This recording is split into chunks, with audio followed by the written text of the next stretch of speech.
Okay, in this video I want to talk about journal entries. You can see these files, they're here. Again, this is orthogonal to the logical system, but it's important to making sure that financial reports work correctly.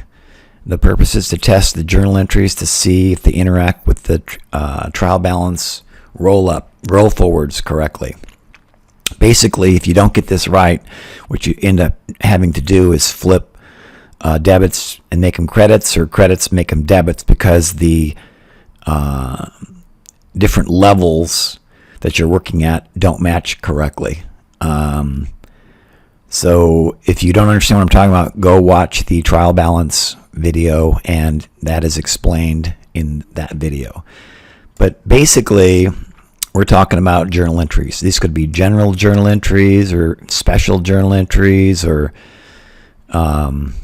anything really. I'm not going to go down that path, so we'll just leave it at that. So here is my test set of journal entries. This is the basis for that trial balance representation in XBRL. These transactions get posted to accounts. The accounts interact with other high-level accounts. There's accounts payable, so that is a current liability, and same with all these. And it goes through the entire process, accounting cycle, and this is what is ultimately turned into a financial statement. So there are two ways you can do this in XBRL.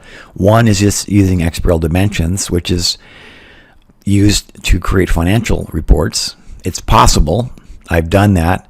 It's kind of a little bit unwieldy, but it follows the same model as the financial statement model. So this is a transaction, a journal entry, represented in XBRL.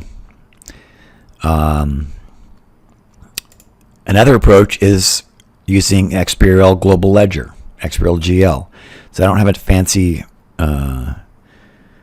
representation of this, but this is actually very straightforward, and you can represent transactions that way. So you have a transaction. That transaction ends up being summarized like all the other transactions in all the transaction types, or I call these roll forward types, that ultimately end up in a account that is, in a company's chart of accounts. This is the roll forward. This is where the transactions are shown. The roll forward of a specific chart of accounts, and that ends up in a balance sheet or an income statement. Depends upon the if it's a normal account or a normative account or a real account. Yeah. Bookkeeping 101. Anyway, that's really it. So all I'm trying to do is to test to make sure that I get these transactions correct, so they logically match up with the roll forward, which logically fits into the trial balance, and basically all these things fit together correctly. That's it.